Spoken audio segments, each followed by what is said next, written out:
Got it. Oh. We're I going think farther it's this happening. time. We made it more. Yeah, well, it told me that we were live streaming, and I said okay. Meeting is now streaming live on custom live streaming service. All right. Well, We got it. Maybe. Okay, we rolling? We're good? I think so. Okay. Yeah, we are. We must be because A I'm now commercial getting the came on. Yes. thing starting on. Oh, wait a minute. I got like 12 windows going at the same time. Hang on. Excellent.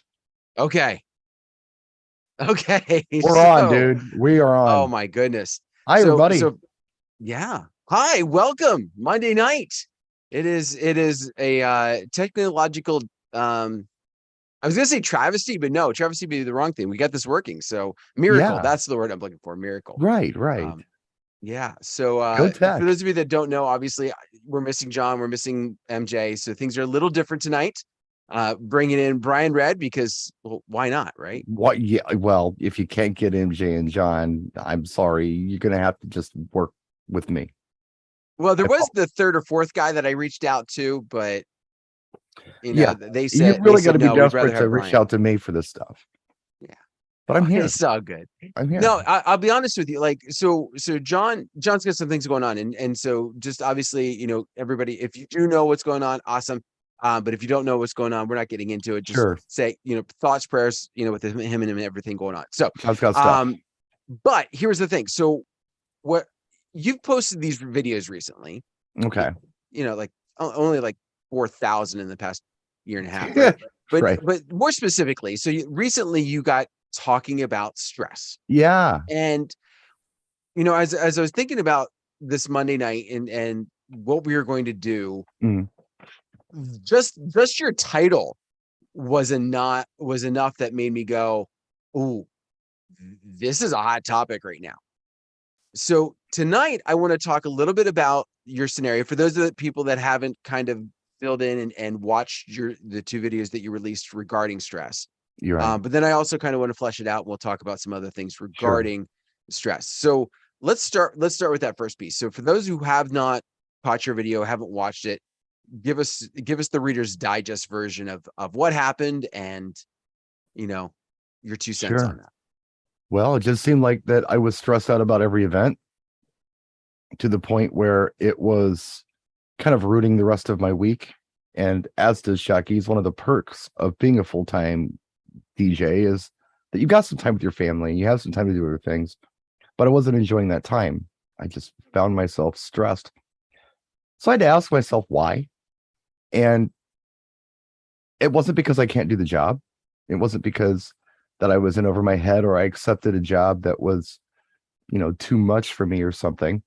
It was simply because I feel like I'm empathetic, and because I'm so empathetic, I'm feeding off of whatever the client's mood is. If they're stressed, I'm stressed. If they're nervous, I'm nervous. If they're afraid, I'm afraid. And once I realized that's what I was doing, I just said to myself, look, you know what you're doing. You've been doing this since you were a kid. This is really all you know how to do. So don't worry about it. Just their stress is their stress. Let it be their stress. Don't let it affect you, which was a process mentally to get your head around. But once I did, I was just a happier guy. And I haven't been stressing out like that this year. So you mentioned the process. So let's spend a few moments on that. What are some things that you did or worked towards to help yourself overcome that? Just the realization that I'm a competent DJ. You know, I'm not new at this. I'm not taking events that I'm in over my head about. I'm asking questions. I'm making sure that I'm the person for the job before I accept the job. So if I know how to do this, you know, then the stress isn't real. It's not my stress. It's their stress. And I'm just like this stress chameleon, I guess. Yeah, I don't know how else to say it, but I had to just, tell myself over and over again, dude, it's going to be fine. It's always fine. You never do a job and it's catastrophic. It's always fine. You always work it out. And you don't know what the obstacles are going to be until you're there. So why worry about them until you're there? Just do your prep, do your due diligence before you step into the job, and everything will be fine. It's just a matter of telling yourself that over and over again, or for me, it was. I think you hit on it, something really important that I think too many of us don't appreciate, don't really think is, and I want to say it's that aspect of not accepting that job that is over our heads, right? Right. So when we, because a lot of times we get those phone calls and we're just like, money, like, you know what I mean? Like, especially when you're in that full-time situation where it's like, okay, Right. I got to get this money coming in. It might be an off time of season and you're like, I wasn't expecting that, like that. Right. I didn't budget for a Saturday in January because I typically don't get anything for a Saturday in Right. January. So they want me to do this quinceañera and I've never done one before. I don't care. Let's do it. It's money. I think that tends to be a downfall for a lot of DJs. And what I've often seen in a lot of the Facebook groups is not just that happened, but that happens and it's, hey, I've got this event in 5 days, or What do I even worse, do? I've got this event in 2 days. Yeah. Tell me what to play. Right. Okay. And So it's interesting. Yeah, go ahead. I was just gonna say, so in some aspects, the stress we're gonna talk about tonight is, some that is legitimate stress. And then I think there's stress that you put on yourself. And Yeah. accepting an event that you haven't done before, especially if you're a growing DJ, I think that's okay if you're upfront, Mm-hmm. you do the research, Mm-hmm. you do the preparing, and you get ready for it. Absolutely. Where I think it's your own fault, and I just want to smack you upside the head when you're saying, I've got this event in 2 days, what should I What do play? I do? Yeah. Like, come on, like, if this was 20 years ago, you'd be SOL, right? You wouldn't have your friends to turn to Right. on Facebook to Right. ask, what can I do? Not to Technology. mention getting the music that fast, but Right. Exactly. Yeah. so go ahead. No, I was just going to say that, I'm not against taking on a challenge, even if it's something that I don't really have a lot of experience with. I do quinceañeras. I don't speak Spanish, but I don't advertise myself as a quinceañera DJ.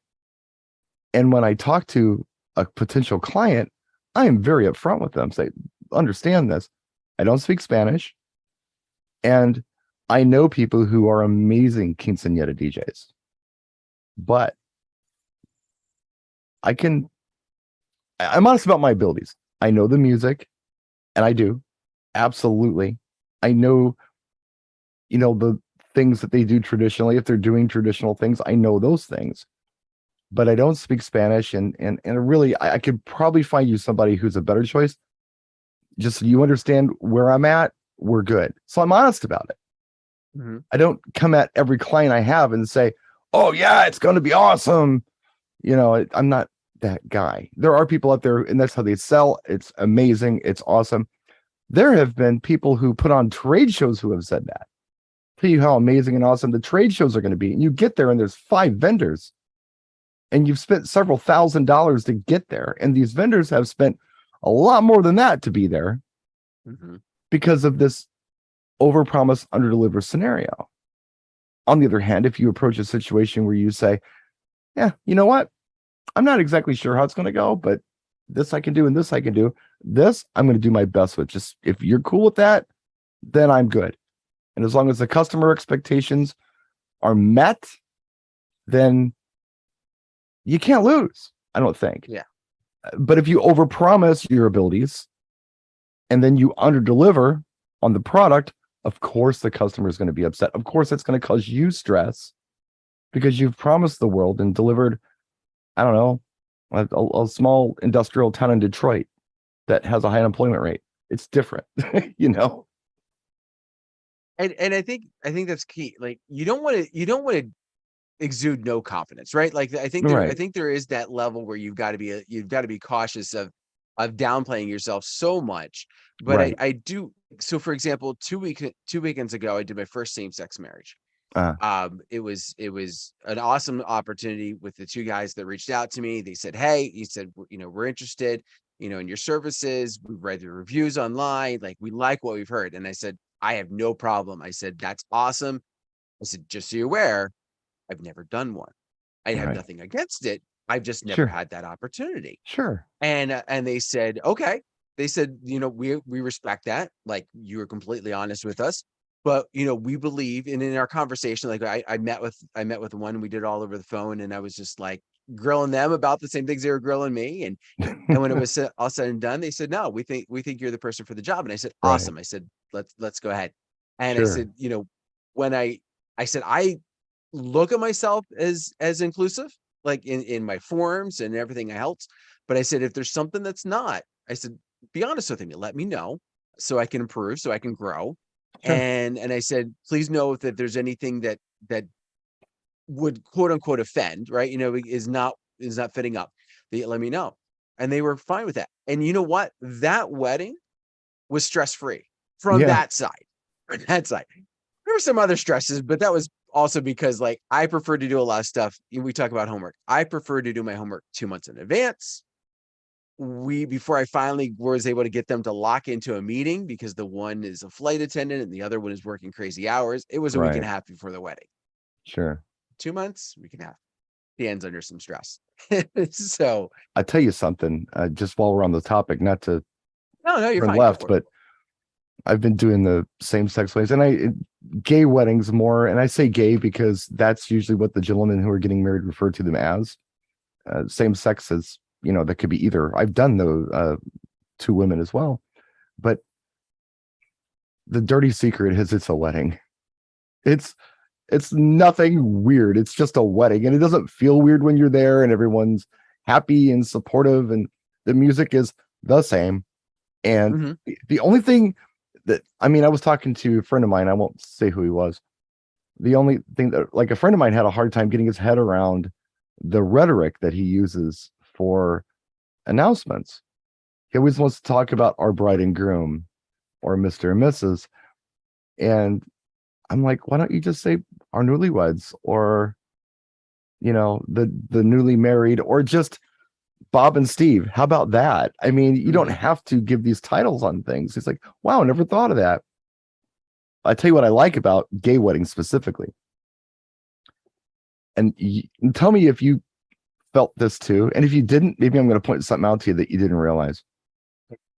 Men reason like men. It doesn't matter what your sexual preference is. Men think the same. Women are different. That's our bride. And she's usually a little more freaked out about things, where men can reason like men. Hey, we were thinking about doing this thing like this. Well, we could do that, but would you mind if I shared some ideas with you? Well, no, go right ahead. Well, how about this, this, and this? I think it worked better because of this, this, and this. You know what? That's a great point. Like, what? You know what? You guys are awesome. I'm happy to be working with you because you listen to reason. It is amazing. Yeah. And I'm not suggesting that women aren't reasonable. I'm just suggesting that brides tend to get a little more freaked out about things.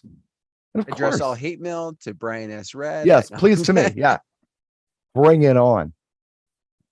No, I do agree. Like, that was one of the things that they applauded me for. Like, when it was all said and done, they were like, you came prepared, because they were freaking out. And it just came down to, kind of nervousness. They were from out of the area.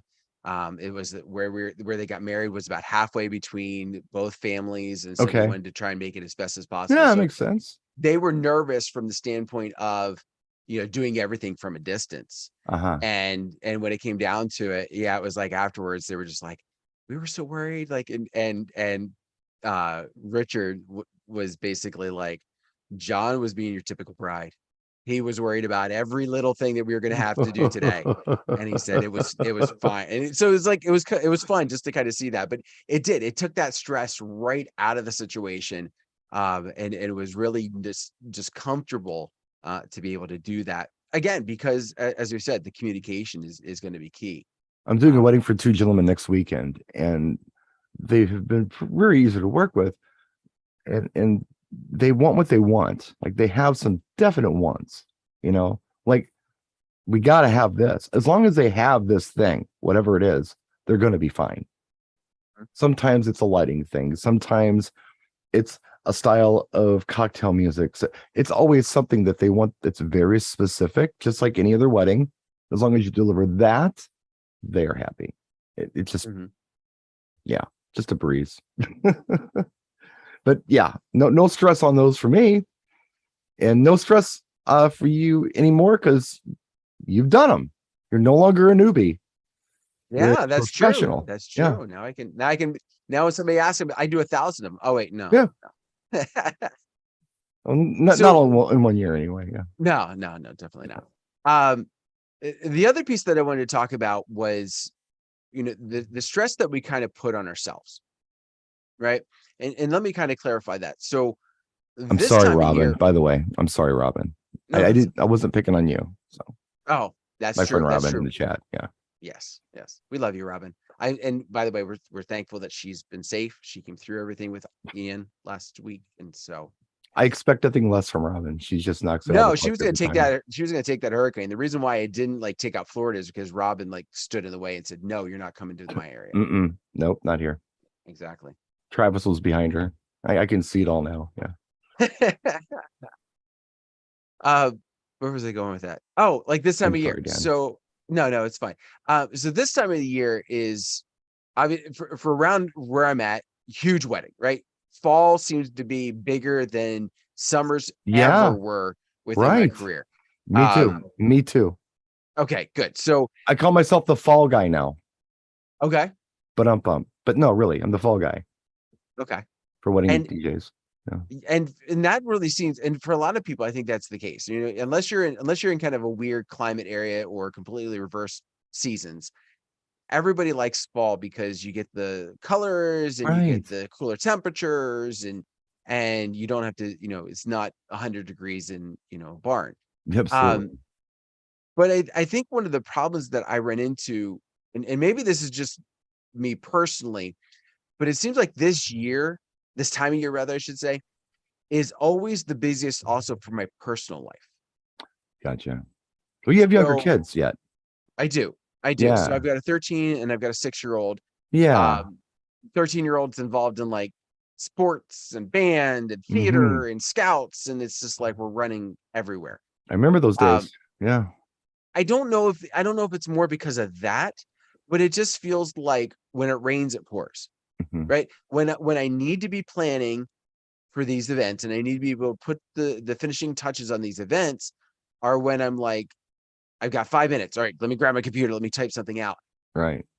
And I think that's why I like to have a lot of my meetings 2 months in advance. So that if I only get 5 minutes here or 5 minutes there, I can do so. Do you run into some of the same type of things? I mean, being full time, it's probably a little different because you don't have the day job, pulling 40 hours from you. Right. I've done it. Talked about what you were doing I've been today. there before. Yeah. You got the honey-do list. Yeah. So yeah, I understand where you're coming from on that. And the way I can kind of relate to what you're talking about now, in my life, of course I could relate to it when the kids were little. Now I have young grandkids and they're not my problem. But when the kids were little, I can relate to what you're talking about. Now, think about this time of year. So tomorrow it's going to be 76 degrees. Wow. I mean, that's really warm. Right now it's 54. So tomorrow's going to be 76 degrees. That's my day to pull that 65 Mustang out of the garage and go for a drive.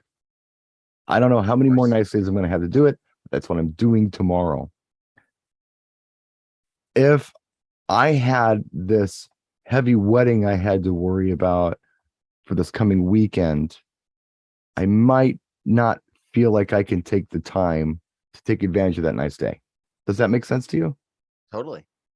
So I'm equating what you're saying to this, and it's not the same, but it kind of is. I mean, I can have family in town and things, and I have to skip it because I'm busy in prep. I don't like doing that.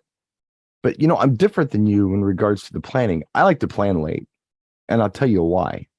Okay. First reason, this is a reason I like to plan late, I guess. It's because I'm forgetful. As you know, I hit Dan up today and I said, "Are we doing something tonight?" It seemed to recall. It was like 3 days ago is when he asked me to do it. I'm like, "Yeah, sure." So I have found that clients change their mind 75 times. And if I let them plan an event 2 months in advance, it's going to change.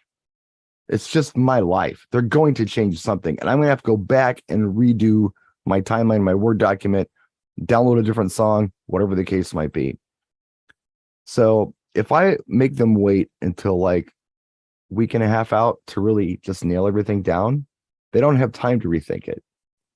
And it's fresh in my mind. So I'm only doing one wedding at a time. I'm focused on you this week. This is your week. So we're going to finalize your timeline. We're going to do all your music downloads. We're going to all this other stuff. And everyone else can wait because this is not their week. So that's how I think about that. And that's actually less stress for me. Again, because I've been doing this for a long time. If I was new, that might stress me out. And everybody has their own process. And I totally understand that. But yeah, last minute for me works, But I get where you're coming from. It's just a busy time of year. And for me, every day is precious with yard work, with, anything. And I've got several houses I'm dealing with. I have 2 daughters that live within walking distance of me, plus a mom 30 miles away, and they need my help sometimes. So it's not just my house, it's their houses too. And there's only so many nice days left. We got to wrap things up. We got to winterize things and get them ready to go. And if I had all this other stuff I had to do, yeah, it would stress me out. So I get it. I totally get it. Legitimate. So I find it interesting, like with meeting, because this isn't exactly where I was going with this, but you mentioned it, so I got to ask this question. We got to go. Week and a half out. How much are they like knowing every detail at that point? And the reason why I ask is a lot of times when I'm meeting with my couples, and maybe it's because I'm meeting 2 months in advance, we'll get down to like I've gone through the meeting, and we get to the first dance, and like we don't know. We got it narrowed down to 2. Right. Well, I'll tell you how I do it. A list. I'll tell you how I do it. I'll tell you exactly how I do it. I will meet with a client months in advance if I have that luxury, if they didn't book me 3 weeks ago. Mm-hmm. Typically I will meet with someone or at least talk to them. I call it the preliminary meeting where we talk about how things could go. And they tell me what their vision is. I explain to them that I'm not the boss. I'm only the coach. They're the athlete. However they decide to throw the ball, it's up to them. I may advise they do it a certain way, but if they do it a different way, that's fine. We're still friends. I'm only going to throw suggestions out there to, based on my experience to help make your event more successful. But whatever you want to do ultimately is fine. I suggest this, this, this, and this. Now, for your songs, I need a song for this, this, and this. So let's see if you can figure that out sometime before your event. We'll be talking a week or so before this happens. So they already have the seed planted in their head. And they've done all of this, whatever they do with Excel spreadsheets and things. So when I talk to them, they're ready to go. Hey, we liked your suggestion about this and this. We want to try this. Okay, let's do that. We want to do this too. Okay, we can try this. But if we change this, I think it would be more efficient. I think it would just get you to dancing quicker without rushing things. I like that idea. It works. So I'm not coming in to them cold the week out. Don't misunderstand me. Mm-hmm. We've talked, but we finalize things the week of, if that makes sense. Oh, totally. Totally. It helps me and it helps them too. They have plenty of time to process this. And if we get to the point where it comes time to plan this thing and they say something like, well, we don't really know what we want for our grand entrance song. We've talked about it and we're on the table or we're on the fence about it. I'll say something like, you know what? Don't even worry about it. I tell you what we'll do. When I'm lining you guys up, let's take a vote from the wedding party and see if they want what they want to hear. And I probably have it. And we'll just play it. They're like, love it. It's what they want. It's not what we decide they should want via our forms that we send to them. It's what they want. It's their event, and every event is custom, in my opinion. So, it doesn't matter. That stuff doesn't matter. The only thing I'd like to have for you is like a first dance song, I'd like to know what you'd like to have for that, if there's something in particular. And I'd really like an idea. Picking that song for them. I don't want to do that, although it's been done before. By really? Yes, back in the old days in the 80s, some people just didn't put anything down. So we played a song called When We Get Married. I can't remember who did it. It was like, I'll have to look it up. It was somebody Pierce. Roy Price, maybe. When We Get Married. That was the default song. I see, when I pulled that up, it said the Dream Lovers. Maybe that's what it is. And then the default song for the father-daughter was Daddy's Little Girl. That might have been Ray Price. Okay. And there was no such thing as a mother-son dance. And then for the wedding party dance, the default song was That's What Friends Are For, Dionne Warwick, Elton John, and everybody else. Of course. For real. I am not even kidding. So, yeah, it's different now. Oh, my gosh. I know. Yeah, that was back in the old days. I mean, if you had an opinion on it, that was fine. But if you didn't, we just played those songs by default. Yeah. And I think in some aspects, kind of very similar to, it wouldn't feel out of place. You run into that same situation right now. You play Tim McGraw, My Little Girl, or you play Heartland, I Loved Her First for the father-daughter. And everybody's like, oh, okay. You play Ed Sheeran, Perfect. And everybody's like, oh, okay, yeah, sure. Nobody would throw a red flag and go, really? You picked that one? Yeah. Yeah. So old day stuff. Yeah. All right. So our next area of stress that I wanted to kind of to throw out, or I should say source of stress, maybe be the other way to look at it. Sure. Would be the other vendors, the other professionals that we're working with that day, right? You've got everything from your venue, your photographer, potentially caterer if they're different from the venue, all kind of throwing things at you. Usually the day of. What? First off, do you have any tricks, for lack of better terms, of dealing with those other vendors? I have found that they're usually pretty cool. Once in a while, you run into a photographer that just screws your life up because they're holding people outside too long for pictures and it's time to eat. What are you going to do? Larry Graham. There you go. When We Get Married, Larry Graham. Thank you. Somebody, Robin put that in the chat. It was Larry Graham, When We Get Married. That's what it was. I had a situation last weekend where it was actually the people in the hall. And it was a barn venue. I just did a video on that. It's ready to go live. I just haven't put it live yet.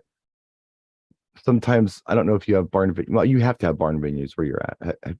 All the time. I found that the barn venues are usually independently owned and operated by somebody, not necessarily from the hospitality industry sometimes. Usually, yeah. And it feels like it's a homestead a lot of the times, where it's like they live there too. So you're like in their home almost at the barn, the family barn that's been in the family for 150 years. But great granddaughter does not want to raise cows and corn. She wants to have weddings. Just because she wants to have weddings. It's like deciding to be a DJ. You just do it. You don't have to go to school for anything, right? Right. So, right. I've got this building here. I'm going to let people do something inside of it. Wedding venue. Yeah. Yeah, my husband's a handyman. We'll make it happen. So the people who do these sometimes tend to like to micromanage other vendors. And it's odd too, because they don't really do anything when you think about it. Sometimes they don't even have bartenders. They bring in bar service.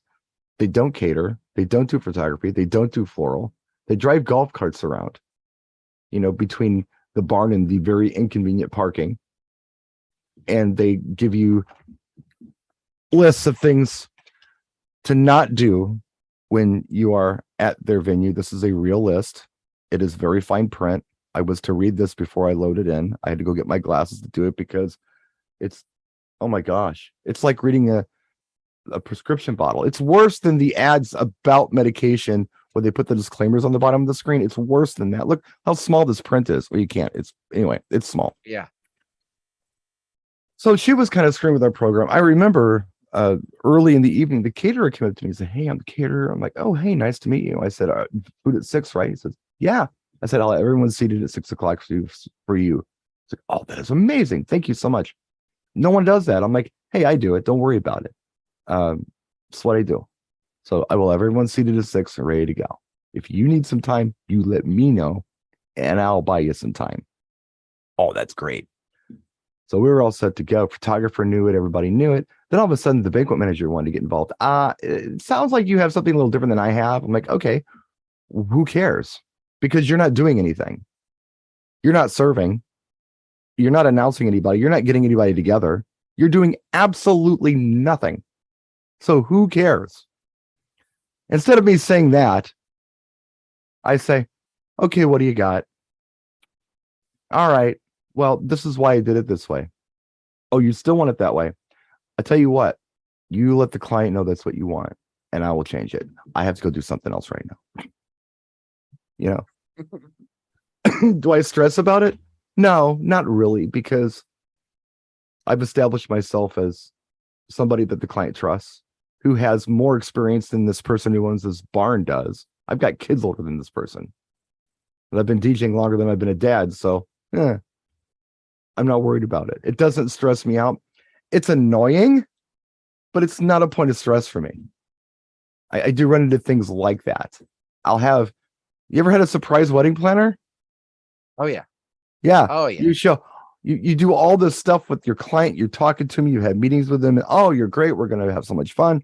You get there. Hi, I'm the wedding coordinator. It's like, and you coordinated with whom? Because I've never met you before. Who did you coordinate with? I'm curious. And they have an agenda, and you kind of have to have a arm wrestling match with them because, you know, they have over 7 years experience. You should listen to what they have to say. Again, who's the client trust ultimately? And it was that one wedding 7 years ago. That was it. Sometimes it feels like, yes. So, but I don't stress about those things. And those are things you can't foresee anyway. They happen. And when they happen, you handle it. At the end of the day, you've done your job, you get paid, they say thank you. That's been my experience anyway, and you're done. I don't know. That's just where I'm at. To me, it's not a point of stress. It's just part of the job, if that makes sense to you. That's just the kind of things that we have to deal with. But I don't find them stressful. I think some of the times that I found stress from the vendors, I've never run into a banquet manager or a venue owner that's done stuff like that. A lot of times the ones that I have, they're very much just like, you rented my place outside of the stipulation of maybe about sound or like, listen, we've got to make sure we're done by this point so that we don't get in trouble with the neighbors. Like they're good. Like they're just kind of like, okay, you know, and they let everybody do their thing inside. That's cool. Yes. And so I'm very thankful I'm not running into your situation. Yeah. And I can tell you, I've never done the same barn venue twice, and I've done a lot of them. So we have a lot of them. They all do things kind of the same way. And maybe that says something about me as a DJ. I don't know. Maybe I'm not welcome back at some of these other places. From that standpoint, I was just, I wasn't thinking of it that way. Okay. Now I get what you're saying. Yeah. Yeah. What I found though, what causes me stress a lot of times from the other vendors is because they screw up in some way. Mm-hmm. And not that it's my responsibility to pick up the pieces, but maybe the type of person I am, like I want to try and pick up the pieces and get this corrected and back on course as quickly as possible. Sure. Whether it's, you know, for example, you mentioned the photographer who keeps people outside too long. Well, what I always find interesting is the ones that we got to go for sunset pictures. We got to go now. And it was like, magic hour. You originally told me it was going to be this point, but okay, that's fine. How long are you going to be gone? Oh, 10 minutes max. 30 minutes goes by. Right. We filled with something, but we're still we can't move on until we do this event with them. And your 10 minutes turned into 30. That's the kind of stuff that tends to stress me out because understood. Yeah. I want it to happen. I want things want things to be able to move on, and I can't because I'm stuck waiting. Right. And this is, and I try not to take this one on, very similar situation that led to this conversation tonight. You know, I've had a couple caterers that have completely screwed up, and we're not talking like, oh, they're supposed to have iced tea and they had lemonade. We're talking like they were supposed to have lasagna and they brought pulled pork, like No. drastically different, right? Right. And the problem is, the couple in this one particular one I'm thinking of, and there's others maybe not as drastic, but like she's upset and he's ticked as well that this is the way it was going to be, and this is not what happened. And I think it was also maybe more how it was handled. Mm-hmm. But as a result, now they're in a bad mood early in the evening, and now I've got to try and I feel almost up my game even more to Like you bring have them to out be of extra it. sunshiny or something. Exactly. I've got to be over the top, and I've got to Right. make sure that everything I do is not everything I do is to bring them out of this mood as quickly as possible, and not do anything that could be, to a normal person in a normal situation, they wouldn't think twice of it. But because they're already on alert, Right. I've got to make sure that doesn't happen. Like I got to make sure nothing gets missed. Sure. Everything's going to be Because fine. Yeah. exactly. They're already on alert, and I don't want it to add to the situation. Totally get it. Totally get it. That's something that I don't know of a way to avoid it or to alleviate it or to prevent it, because the start of it is nothing I have hands on. Right. Nothing I can It's out of your do. control. Exactly.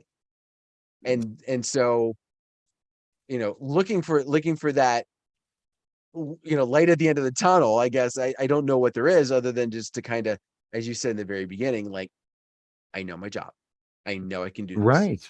And focusing more on that and not allowing myself to get bogged in. They say the truth hurts, but I think the truth heals, and the truth of the matter is, when things get screwed up in an event, I mean, if you, the DJ, haven't personally screwed them up, if catering screwed up, if the bar staff screwed up, the hall screwed up, and the client is not happy about it, and you go to the client with something and they say, they messed this up, they messed that up.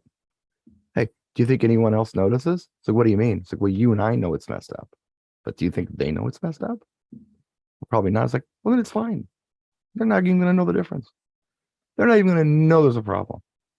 So let's just do this, and they won't know the difference. Like, never thought of it that way. Almost have to become the crisis counselor at that point, And I was never a certified crisis counselor, but I sure feel like one. I think I could probably do that job. But that's almost what I don't bring it up to them. Hey, I know this is screwed up, but it's going to be fine. If they bring it up to me, then, that's okay. We can work around that. Don't worry about it. Nobody knows the difference. Just you and me know, but nobody else knows. People don't think straight on their wedding day. Of course they don't. I've never been married, but I wouldn't be thinking straight on my wedding day with all my family there and all her family there and everybody we know. Nope. I wouldn't be on my best. But if we're on our best and we're calm and we're not stressed, we can think straight and we can come up with solutions. Yeah, and I think just you hit the nail on the head. Being that resource that's available, if need be, is definitely something that can help, and not adding to that stress by being stressed. Mm-hmm. Right? Like the caterer stresses because of whatever happens, right? Okay, something happens with the caterer, they're stressed, and either that causes the couple to be stressed, or what it is does add, does create stress for the couple. Yeah, of course. If you get stressed more, it's just like, let's just keep building this pile of yeah. Well, as a parent, it doesn't matter how old the kids are. I mean, you said you got what, 6 and 14 or something like that, or maybe, okay. It doesn't matter how old they are. You're always the parent, and you're the one they come to with things, and you have to come up with some really neat solutions on the fly sometimes. It's no different with these clients.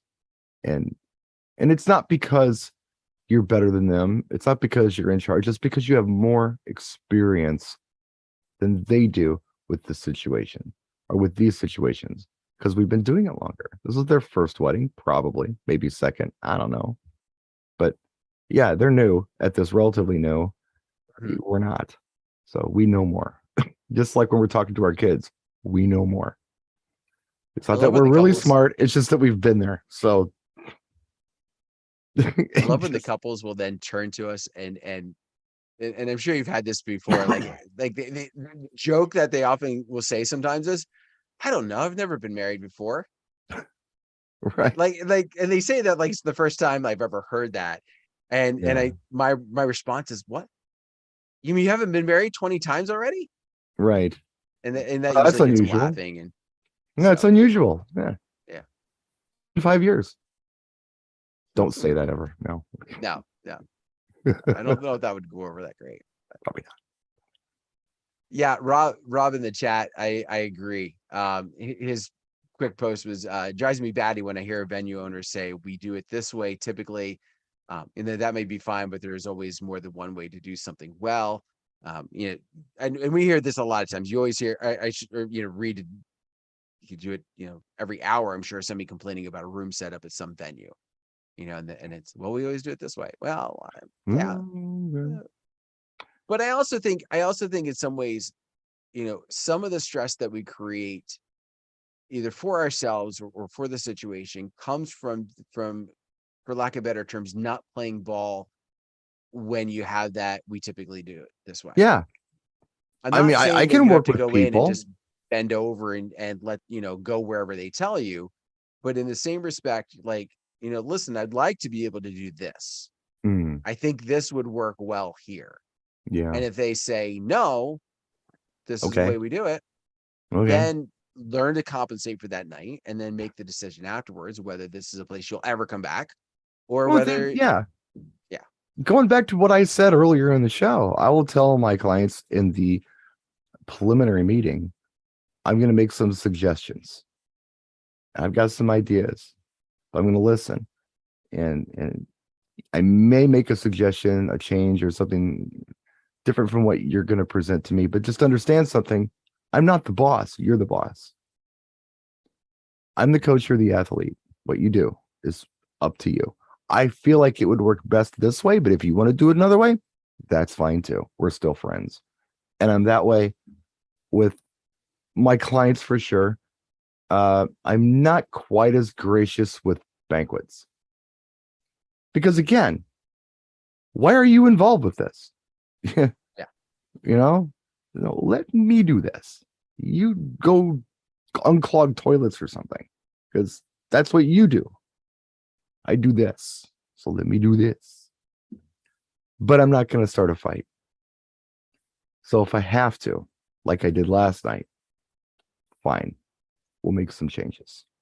But do me a favor. You notice I've got this real big font on my page. You know why? Because I've had a stroke and I have vision problems. So you're going to have to write the changes very large for me. And you're going to have to write exactly what I say, or I won't understand it. Because I can't write. You're going to have to do this. Is that what you want to do? Well, I don't know. Maybe we can just keep this the same. Okay, how about we do that? How about we just keep that the same? I'm sure they never want to see me again at the facility I did on Saturday, because I wasn't a yes man for them. But the client was very happy. And ideally, that's what it comes down to, right? Yeah. There's enough. I would assume there's enough venues in your area that you could never work at that place again and still be perfectly okay. Sure. There's one venue in particular that kind of very similar. Like I asked for a change, and they accommodated me for 2 weddings on this change. It was the location. Like, this is a place that puts the DJ up in a loft, and the only way to get up there is a spiral staircase. Yes, exactly. And nice. I had no problem being on the floor. I don't take up a large amount of space. Like, this is before I had my rolling booth, but I even have a small booth if I don't have that option. Right. And I said, and they used to say it was the power. I said, fine, I'll run an extension cord up to, it's a black extension cord. It's not going to stand out. I'll run that up to the top, and we won't have to worry about power. And I right and left, I'm always getting like different, like, and I'm like, and so finally it's come down to this. That is a place that after the second time of being on the floor, as opposed to the loft, I have not been back. You just gotta know when to say no. Yeah. Right. I don't think I'm blacklisted. I don't think it's quite to that effect, because every once in a while I still get an inquiry for the place. Right. But I'm very upfront with the couples. And I'm like, listen, I said, the last I knew, she wasn't allowing people on the floor. So if you can find that out, so I'll be more than happy to talk with you more. I said, but I'm not going up that loft. And I said, I don't think anybody else should. Like, it's just not, it's crazy.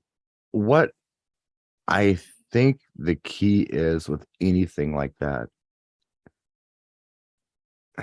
you've heard the phrase, it's not what you say, it's how you say it. Mm-hmm.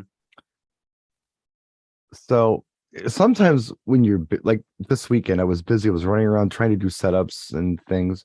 And then they kept flagging me down. The facility kept flagging me down for things that shouldn't have been any of their business, and it was burning my time. You know, I wasn't at my best. I wasn't as tactful as I normally would be if you would approach me and I was at a rested position. But typically, ultimately, if you want people to change their minds about things, or you want to try to convince them to try something different, it doesn't matter what the situation is. The last thing you want to do is tell them that their idea is stupid. So I think the best way to do that with a client or with a hall or with another vendor, if you approach it tactfully, they're going to be more willing to see things your way. You got to hear them out. Maybe they have a wonderful idea, something you never thought of, and it's going to fix things. Like they're a step ahead of you. Like we don't know everything. You know, we can learn too. But if it's an obvious, what the heck? Hey, you know what? I see what you're doing here. And yeah, we could do that. We could do that, but I don't know. Can I just throw this out there? Just think of it. What if we tried it like this? How would that be? So if you're non-confrontational about it and they're not on guard, because you can put people on guard sometimes just by the way you talk to them. If you keep them in a place where they're open to ideas and they're not just automatically on the defensive, you know, like talking politics, maybe you'll get somewhere with these people. Maybe you will, maybe you won't, but it's worth a shot. The diplomacy is always worth a shot in that regard, I think. Definitely. It helps. Relieve stress. It does. So it's relevant to the show. Yeah. It was. No, absolutely. But I just looked at the time and I don't want to stress Howie out. Oh, Howie's fine. I know. I'm teasing. Howie's fine. But no, we do need to start wrapping it up. So cool. We're always late. You know, we always record late anyway. Really? Oh yeah. Jay's 5 minutes late. I gotta, you know, go get a coffee, something. We don't care. It doesn't matter when we record it. That's true, because it's recorded. Because it's recorded. This is different. We got to be on at 8. And we try to be on at 9 for our viewers. But anybody in here, there are people in here who, you know, watch our shows, be it a Monday night or a Tuesday night show. They know that we're not always dead on. we run late sometimes. And you're not stressed about it. See how awesome that is? No, after you've done it, you know, several times. But yeah. But no, I really appreciate you having me on tonight, Dan. Absolutely. Thinking about me. If you need me next week, let me know. We'll do. I want to try and figure out the topic first. So for those of you that don't know, John won't be here next week, and MJ is not going to be either. So I'm looking for a new potential topic, and who knows, maybe your video that you're going to release from this weekend will spark something else, and I'll be like, oh, Brian's the perfect one for this. You know, I had a brain fart. Don't worry about it. Thanks, guys. Thanks for having me. Okay. And, I was going to say something, but it just escaped me. Well, if you think of it, you let me know. I will let you know. But I remember what I was going to say. I remember exactly what I was going to say. I enjoy pop topics. And John will tell you this too. Howie will tell you this. They'll all tell you this. I like walking into a situation not knowing what the topic will be. It's fun. So if you can't figure out the topic until the last hour, keep it to yourself. I'll just go with it. Okay. There we go. Never stress there. Never stress about coming up with a topic either. Never stress about that. Or if you want to change a topic on me, that's fine too. I'm flexible. So that's all. We can just like sit out in the boardwalk and record with a phone and a microphone and talk about anything, right? We've done that. Lennox City. We've totally done that. Well, I want to thank everybody for taking time to tune in with Brian and I tonight. I think it was a very interesting conversation. We talked about a lot of different stressors, and ideally, a lot of the stress that we have, a lot of the things that we talked about just comes down to how you take it in is what's going to cause that stress or not. And so I think ideally that's what's going to be the key. If you find that you're stressed, of trying to get past it, both for your events and for your own self personally. So I be honest with you, I don't know the shows that are coming up like the later this week. Obviously, there's hanging with Howie tonight. Yes. Tomorrow night, I assume you guys are doing Howie and Jay are doing your show. Yeah. Yeah. We're Okay. gonna be there. I'll be All there. right. So make sure you're checking that out. DJNTV.com/chill. That is how you get into the chill room for Howie. And then just be Same thing looking with for us those tomorrow. videos to roll out after they're recorded. John finds a time to clean them all up or whatever he does to it. I don't know. And then he Whatever, posts John. them. I don't know. We just do this and John and I his team just do take what the I'm rest of it. told, and Exactly. usually I Um, remember. but thank you very much. Be looking out for what's coming up next. Have yourself a wonderful evening, and we'll see you next time.